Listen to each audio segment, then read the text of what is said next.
read the Tao, and I'm going to take the next year, a full year, and in that year, what I would like to do is I would like to read each verse. There are 81 verses in the Tao Te Ching. You can read it in an afternoon, but you can study it for a lifetime.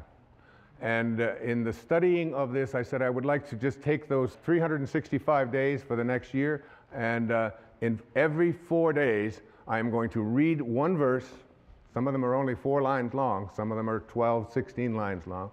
I'm going to create for myself a way of seeing if I can live this Tao.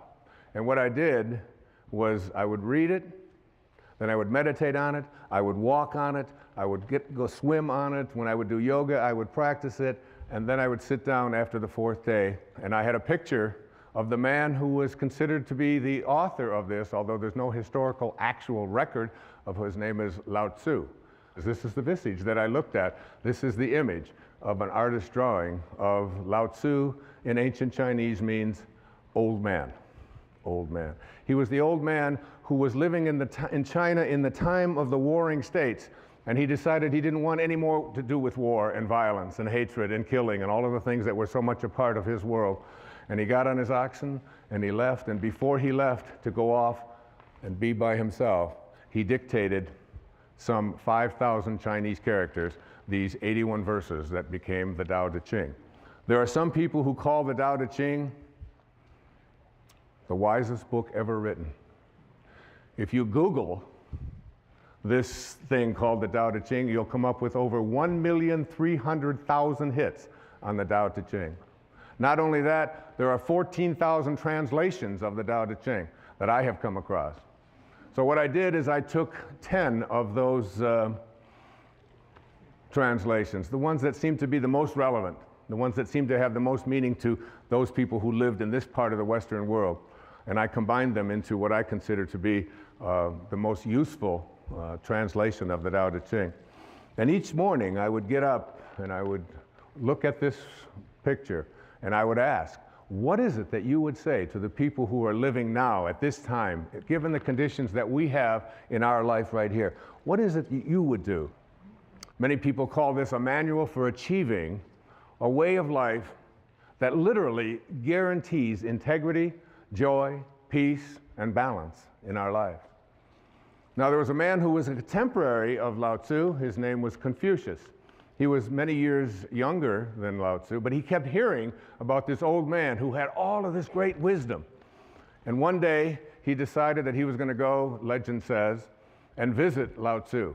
And he spent a full day listening to this man, because Confucius was someone in China who was trying to lay down all the rules of etiquette and how to conduct yourself and trying to dictate to the people what they should be.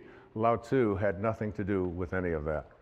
And when he went to see Lao Tzu, he came back and he talked to all of his people. And this is what he said. He said, "Of birds, I know they have wings to fly with. Of fish, that they have fins to swim with. Of wild beasts, that they have feet to run with. For feet, there are traps. For fins, there are nets. For wings, arrows. But who knows how dragons surmount wind and cloud into heaven? This day I have seen Lao Tzu, and he is a dragon." And there he is, a dragon. And a dragon in ancient Chinese was a picture of someone or something that was so mysterious and so difficult to comprehend, because it could always be something else. There was a great teacher who came many years after that. His name was Rumi, who was Jalaluddin Rumi, who was a great poet, a Persian poet in the 14th century. And he had a line. He said, "The day that you were born, a ladder was set up to help you to escape from this world." I believe that the Tao Te Ching and this thing that I have done, this change your thoughts, change your life effort that I spent 1 full year on every single day, doing exactly what I just said, is a ladder that will help you to return. In the Tao, there's a very famous line. The 40th verse of the Tao says, returning is the motion of the Tao. Returning is the motion of the Tao. So that all of us came from a divine spiritual essence, invisible. Everything in the world of form emanated from something that is formless. There was a split second when you went from non-being to being. And what Lao Tzu was trying to teach was to be able to return to that place from which you came and live your life from the spiritual perspective and become a God-realized being. Another great poet, T.S. Eliot, once said, "We shall not cease from exploration. And at the end of all of our exploring will be to arrive where we started and to know the place for the first time." For the first time. What I'm asking you to do, and what Lao Tzu seemed to be saying, was learn to die while you're alive, because you will ultimately return. All of us have a return trip, a round trip ticket when we came in, didn't we?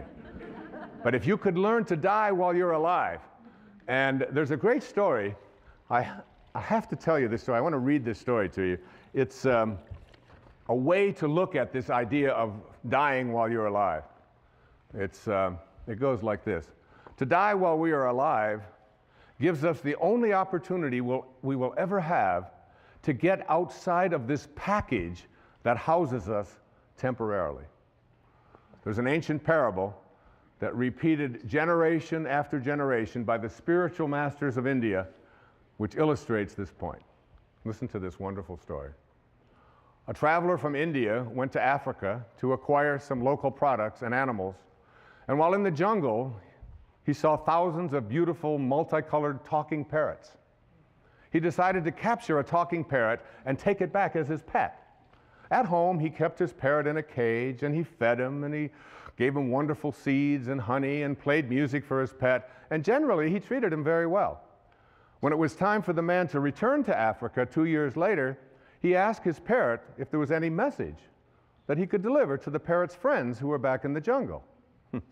Well, the parrot told his master to say that he was very happy in his cage and that he was enjoying each day and to convey his love.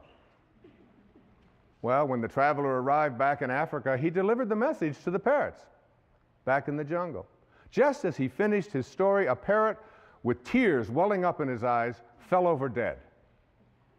The man was alarmed, and he decided that the parrot must have been very close to the parrot in the cage, and that this was probably the reason for the sadness and for his demise. When the traveler returned to India, he told his pet what had happened. As he finished his story, the pet parrot's eyes welled up with tears, and he kneeled over dead in his cage. The man was astounded, but he figured that his pet died from the despair of hearing of the death of his close friend back in the jungle.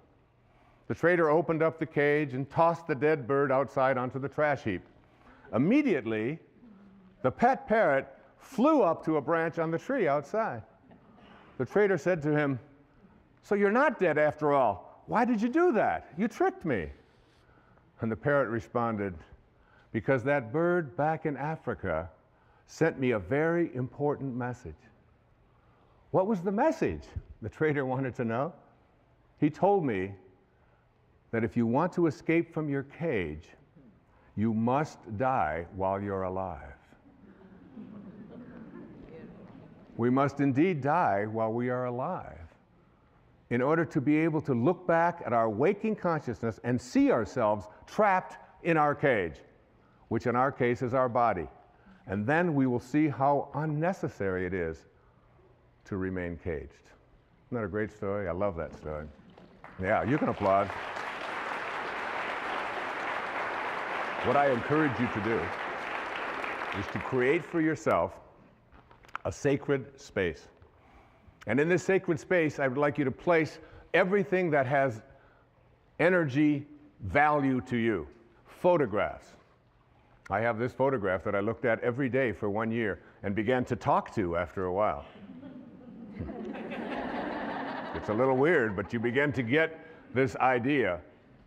And those of you who wonder why I am wearing no shoes, I'd like you to know that where I live, you never walk into a sacred space with your shoes on. It would be considered dishonorable to do so. And to me, this stage, this setting, this beautiful place, and this beautiful symbol is a sacred, sacred space. I live without shoes. I heard it said once that if you wear shoes everywhere you go, the whole earth will feel like leather. And it's nice to feel what the earth feels like and to feel that naturalness. So in that sacred space, you will feel the energy of the photographs, of any mementos that you have, of pictures of your children, of drawings, of statues, of anything at all that you can think of. I have a beautiful sacred space, and it calls me. And as it calls me, when I go into that place that is so profoundly sacred to me, the most beautiful things begin to happen for me, particularly in the middle of the night when no one else is up, and I feel closest to God, and I feel closest to this beautiful old man who sent so many important messages to me through his Tao Te Ching and in my meditations to help me to create this program, Change Your Thoughts, Change Your Life, Living the Wisdom of the Tao. What I would like to do now is to look at some of the key thoughts that I would like you to think about and consider changing as you become a person who becomes more God-realized. That is, someone who has died but stayed alive and returned and went back on that return trip. The first of these thoughts to change is to change the idea that I can't trust in my own nature to I trust in my own nature. Did it ever occur to you that you have a nature? That nature is so profound and is always calling you. You know it. No one else can know it. No one else can impose it on you. No one else can tell you what it is that you feel in here that you know is why you're here and what you're doing here. There's no one else can explain that or explore that with you. You can't share it. Everything in the universe has a nature. Your dog has a nature. A crocodile has a nature. A duck has a nature. A crow has a nature. Everything has its nature. Everything has a dharma, including you. But what we've learned and we've grown up to believe is that I can't trust in that nature. My nature, to trust in your nature, to know that you came from a divine place of well-being and to trust in it. Listen to this, verse 38 of the Tao, a few lines. The great master follows his own nature and not the trappings of life. A truly good man is not aware of his goodness and is therefore good. Think about yourself. The first moment of life, the very first moment, that speck when you went from nowhere, N-O-W-H-E-R-E, to now here, N-O-W-H-E-R-E, from nowhere to now here. Same thing, just a little question of spacing, just a little different spacing, all right? So you went from nowhere, now you're in now here, and where do you think you're going? Nowhere, right? Back to nowhere. Who out there watching, who in this audience isn't going back to nowhere? That's where we're all headed, back to nowhere. So in that split second, then you lived inside your mother's womb for 9 months. And in that 9-month period of time, you trusted your nature. You didn't have a sonogram and say, oh my God, I don't have a nose. This is very scary. What if it doesn't show up on time? Or you didn't do any of that. You trusted completely in your own nature, right? And so did your mother. There's very little that you can do because what you were to become, everything that this physical body needed was all handled in there. And also, beyond what was needed for your physical world and what Lao Tzu called the world of the 10,000 things. The 10,000 things. There's 10 zillion things, obviously, in the physical world, but that's how he named it, the world of the 10,000 things. And in that world of the 10,000 things, everything returns back to its source. But while you're in that place, and why wouldn't you believe, even maybe for a second, that not only was my physiology all handled for me, but everything else that I needed, if I could just stop interfering with it and stop other people from doing it, that everything I needed. And that's a big part of understanding change your thoughts, change your life. It's a big part of that. The idea that I have a nature that I can trust, not something that I have to be afraid of, and I can stop letting other people interfere with it as well. So what happens? We go through those 9 months, totally uninterrupted. We have no questions. Everything works out. And then what? We say the very first thing, we pop out after 9 months, we'll take over from here. That was good work. Nice work, God. Thank you very much. And so what we'll do is just sort of edge you out of here, you know. So we edge God out.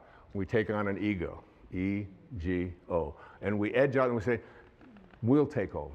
And we have an ego, and this ego, what this ego does is it takes on a set of beliefs.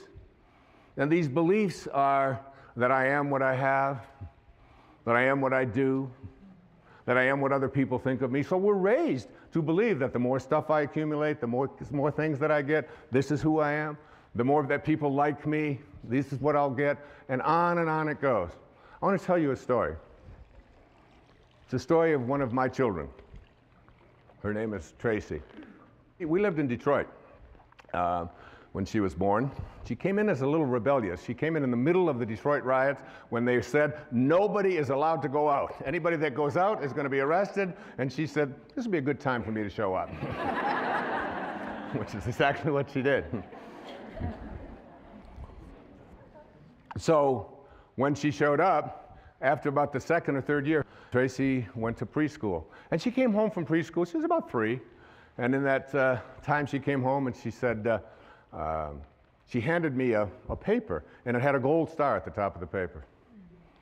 And I looked at it and I said, and she said, Daddy, I got a gold star, I got a gold star. I said, I'm not really interested in gold stars. I said, but what are you doing? What is this? What? She said, well, we did something in school called adding, and I got them all right, and I know how to. I said, adding? I can't believe, you're 3. You can't learn to add when you're 3. And I went through this whole long thing about adding and how terrific it was, and she kept saying, Daddy, the gold star, excuse me, but I was the only one in the class that got a gold star. I got them all right. I said, you know, Tracy, I said, honey, I said, some people just need to have gold stars, and teachers sort of like to give it out and make that the reason why you're doing something. I said, and set you apart from everybody else. I said, but your dad doesn't really care much about that and how you stack up with others, and they're going to be, I'm more interested in what you're learning. And she said, okay, she was used to that. She had a weird daddy, and she knew that. So about another month or so, she came home with a paper that had looked like it had a gold star on it, but it had obviously been taken off. Her little thumbprints were all over, but there was a place where there had been a gold star. It was taken off. And I said, what's this? Oh, she said, we're now doing subtraction. And I said, subtraction? That's amazing. And I took over by her dresser. I said, you know that money you've got in your piggy bank? I put it in my pocket. I said, that's called subtraction. Isn't that great? And she said, give me that money back. And we talked about subtraction. Finally, I couldn't take it anymore. I said, honey, what happened? What was this? What was here at the paper? And she said, oh, she said that. She said, the teacher gave me one of those gold stars. I said, really? I said, well, what happened to it? Oh, she said, I took it off. I said, well, what'd you do with it? She said, I gave it back to her. I said, well, what did you tell her? She said, oh, I told her to give it to someone who needs that sort of thing. True story. Yeah. And there she is. She's standing right here. She's going to be 40 this year, my daughter Tracy. So what we have to do is learn how to take this ego of ours, this part of us that believes that who we are is what we have and what we do and what other people think of us. But remember, if you grow up believing that you are what you do, then when you don't, you aren't. And if you believe that you are what you have, when it's gone, you aren't.